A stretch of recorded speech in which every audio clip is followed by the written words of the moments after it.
बिना मृत्यु के पुनर्जन्म। एक चोर ने राजा के महल में चोरी की।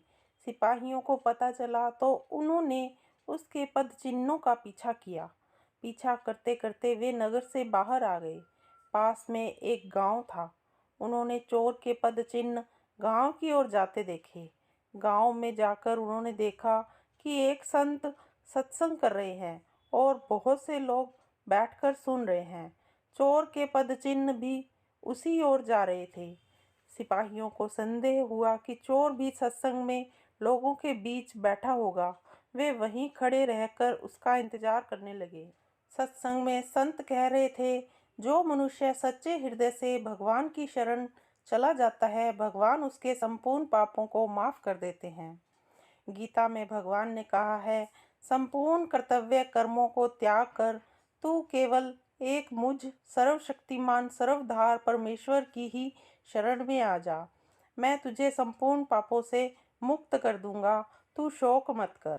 वाल्मीकि रामायण में आता है, जो एक बार भी मेरी शरण में आकर मैं तुम्हारा हूँ ऐसा कहकर रक्षा की याचना करता है, उसे मैं संपूर्ण प्राणियों से अभय कर देता हूँ। यह मेरा व्रत है। इसकी व्याख्या करते हुए संत श्री ने कहा, जो भगवान का हो गया उसका मानो दूसरा जन्म हो गया। अब वह पापी नहीं रहा, साधु हो गया। अगर कोई दुराचारी से दुराचारी भी अनन्य भक्त होकर मेरा भजन करता है तो उसको साधु ही मानना चाहिए, कारण कि उसने बहुत अच्छी तरह से निश्चय कर लिया है कि परमेश्वर के भजन के समान अन्य कुछ भी नहीं है।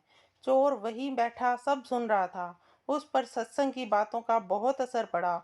उसने वहीं बैठे बैठे यह दृढ़ निश्चय कर लिया कि मैं अभी से भगवान की शरण लेता हूँ। अब मैं कभी चोरी नहीं करूँगा। मैं भगवान का हो गया। सत्संग समाप्त हुआ। लोग उठकर बाहर जाने लगे। बाहर राजा के सिपाही चोर की तलाश में थे। चोर बाहर निकला तो सिपाहियों ने उसके पदचिन्हों को पहचान लिया और उसको पकड़ के राजा के सामने पेश किया। राजा ने चोर से पूछा, इस महल में तुम्ही ने चोरी की है ना? सच सच बताओ, तुमने चुराया धन कहाँ रखा है? चोर ने दृढ़तापूर्वक कहा, महाराज, इस जन्म में मैंने कोई चोरी नहीं की है। सिपाही बोला, महाराज, यह झूठ बोलता है। हम इसके पदचिन्हों को पहचानते हैं। इसके पदचिन्ह चोर के पदचिन्हों से मिलते हैं। इससे साफ सिद्ध होता है कि चोरी इसी ने की है। राजा ने चोर की परीक्षा लेने की आज्ञा दी, जिससे पता चले कि वह झूठा है या सच्चा। चोर के हाथ पर पीपल के 2.5 पत्ते रखकर उसको कच्चे सूत से बांध दिया गया। फिर उसके ऊपर गर्म करके लाल किया हुआ लोहा रखा, परंतु उसका हाथ जलना तो दूर रहा, सूत और पत्ते भी नहीं जले। लोहा नीचे जमीन पर रखा तो वह जगह काली हो गई। राजा ने सोचा कि वास्तव में इसने चोरी नहीं की, यह निर्दोष है।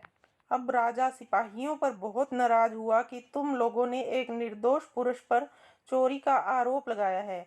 तुम लोगों को दंड दिया जाएगा। यह सुनकर चोर बोला, नहीं महाराज, आप इनको दंड ना दें। इनका कोई दोष नहीं है। चोरी मैंने ही की थी। राजा ने सोचा कि यह साधु पुरुष है, इसलिए सिपाहियों को दंड से बचाने के लिए चोरी का दोष अपने सिर पर ले रहा है।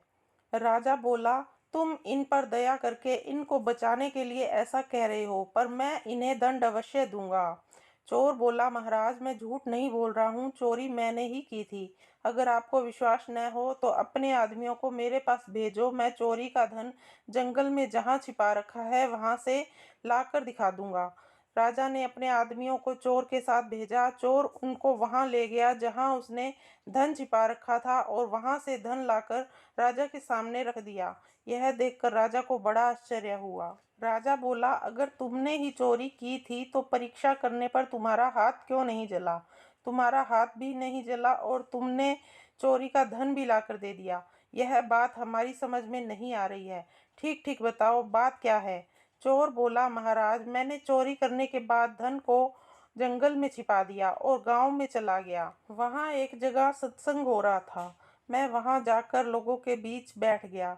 सत्संग में मैंने सुना कि जो भगवान की शरण लेकर पुनः पाप न करने का निश्चय कर लेता है, उसको भगवान सब पापों से मुक्त कर देते हैं, उसका नया जन्म हो जाता है। इस बात का मुझ पर असर पड़ा और मैंने दृढ़ निश्चय कर लिया कि अब मैं कभी चोरी नहीं करूँगा। अब मैं भगवान का हो लिया कि अब मैं कभी चोरी नहीं करूँगा, अब मैं भगवान का हो गया। इसलिए तब से मेरा नया जन्म हो गया।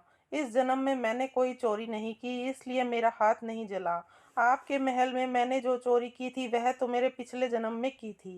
कैसा दिव्य प्रभाव है सत्संग का। मात्र कुछ क्षण के सत्संग ने चोर का जीवन ही पलट दिया, उसे सही समझ देकर पुण्य आत्मा धर्मात्मा बना दिया। चोर सत्संग वचनों में दृढ़ निष्ठा से कठोर परीक्षा में भी सफल हो गया और उसका जीवन बदल गया। राजा उससे प्रभावित हुआ, प्रजा से भी वह सम्मानित हुआ और प्रभु के रास्ते चलकर प्रभु कृपा से उसने परम पद को भी पा लिया। सत्संग पापी से पापी व्यक्ति को भी पुण्य आत्मा बना देता है। जीवन में सत्संग नहीं होगा तो आदमी कुसंग जरूर करेगा। कुसंग व्यक्ति से कुकर्म करवाकर व्यक्ति को पतन के गर्त में गिरा देता है, लेकिन सत्संग व्यक्ति को तार देता है, महान बना देता है। ऐसी महान ताकत है सत्संग में। दोस्तों, उम्मीद करते हैं कि आपको यह कहानी ज़रूर पसंद आई होगी। अगर कहानी पसंद आए तो इस वीडियो को लाइक करिएगा और अपने दोस्तों के साथ भी शेयर ज़रूर करिएगा। चैनल पर नए हैं तो चैनल को सब्सक्राइब करिएगा ताकि आगे भी आप हमारी नई नई कहानियों का आनंद उठा सकें। धन्यवाद।